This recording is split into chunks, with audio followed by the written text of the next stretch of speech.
Hollow creek एक छोटा सा गांव था। सब एक दूसरे को जानते थे। पहाड़ियों के बीच बसा हुआ, जिंदगी शांत थी, लेकिन पहाड़ी पर खड़ी थी ब्लैकवुड मैनर, पुरानी और वीरान। खिड़कियां बंद, जैसे आंखें मूंदी हो। गांव वाले अजीब आवाजों की बातें करते थे। कहते थे कि रात के अंधेरे में हवेली से रहस्यमयी रोशनी और साए दिखाई देते थे। हवेली के पास जाने की हिम्मत कोई नहीं करता था। कुछ लोग कहते थे कि वहां आत्माएं भटकती हैं, तो कुछ का मानना था कि वहां कोई पुराना खजाना छुपा है। हवेली की दीवारों पर उगाई काई और झाड़ियों ने उसे और भी डरावना बना दिया था। हर कोई उस जगह से दूर रहना चाहता था, लेकिन उसकी कहानियां सबकी जुबान पर थीं। डैनी एक छोटा लड़का उत्सुक था। उसे हमेशा से रहस्यमयी और डरावनी कहानियों में दिलचस्पी थी, लेकिन वो खुद कभी उन पर यकीन नहीं करता था। वो कहानियों पर यकीन नहीं करता था। उसके दोस्तों ने उसे कई बार डरावनी कहानियां सुनाई थीं, लेकिन डैनी हमेशा उन्हें मजाक समझता था। उसके दोस्तों ने उसे हवेली में जाने की हिम्मत दी। वो हवेली जो शहर के बाहर एक सुनसान जगह पर थी और जिसके बारे में कहा जाता था कि वहां भूत रहते हैं। एक रात उसने जाने का फैसला किया। डैनी ने अपने डर को पीछे छोड़ते हुए अपने दोस्तों को साबित करने का निर्णय लिया कि वो डरपोक नहीं है।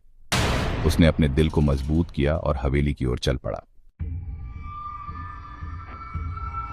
मुख्य दरवाजा किरकिरा के खुला। धूल हवा में उड़ रही थी। उसे फुसफुसाहट सुनाई दी। उसने परछाइयां हिलती देखी। वो तहखाने के दरवाजे तक पहुंचा। दरवाजा पुराना और जर्जर था, जैसे सदियों से किसी ने उसे छुआ ना हो। उसकी सांसें तेज हो गईं, दिल की धड़कनें तेज हो गईं।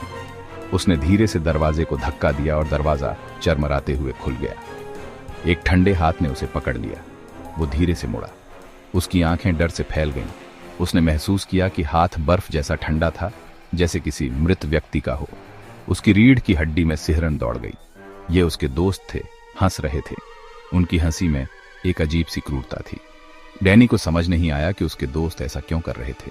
वो हंसी उसके कानों में गूंज रही थी, जैसे कोई बुरा सपना हो। डैनी का खून जम गया।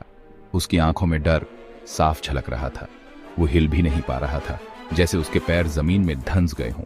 उसकी सांसें रुक गईं और वो बस खड़ा रह गया, हिलने डुलने में असमर्थ। उसे बेवकूफ बनाया गया था, एक मजाक के लिए अंधेरे में ले जाया गया था। उसके दोस्तों ने उसे धोखा दिया था। वो सोच रहा था कि ये सब क्यों हो रहा है। उसकी आंखों में आंसू आ गए और उसने महसूस किया कि वो कितना अकेला है। लेकिन जैसे ही हंसी बंद हुई, एक नई आवाज ने उनकी रूह कंपा दी। तहखाने की गहराई से एक धीमी लयबद्ध किरकिराहट, जैसे कोई भारी चीज जमीन पर घसीटी जा रही हो उनके पैरों के नीचे। वो आवाज इतनी भयानक थी कि सबके चेहरे पर डर साफ दिखने लगा। तहखाने की गहराई से एक धीमी लयबद्ध किरकिराहट, जैसे कोई भारी चीज जमीन पर घसीटी जा रही हो उनके पैरों के नीचे। वो आवाज इतनी भयानक थी कि सबके चेहरे पर डर साफ दिखने लगा। डैनी ने महसूस किया कि यह कोई मजाक नहीं था। ये कुछ और था, कुछ बहुत ही डरावना, जैसे कोई भारी चीज जमीन पर घसीटी जा रही हो उनके पैरों के नीचे। वो आवाज इतनी भयानक थी कि सबके चेहरे पर डर साफ दिखने लगा। डैनी ने महसूस किया कि यह कोई मजाक नहीं था, ये कुछ और था, कुछ बहुत ही डरावना। उसकी सांसें तेज हो गईं और उसने अपने दोस्तों की तरफ देखा। सबके चेहरे पर डर साफ दिख रहा था। वो सब समझ गए थे कि अब मजाक खत्म हो चुका था और अब असली डर शुरू हो चुका।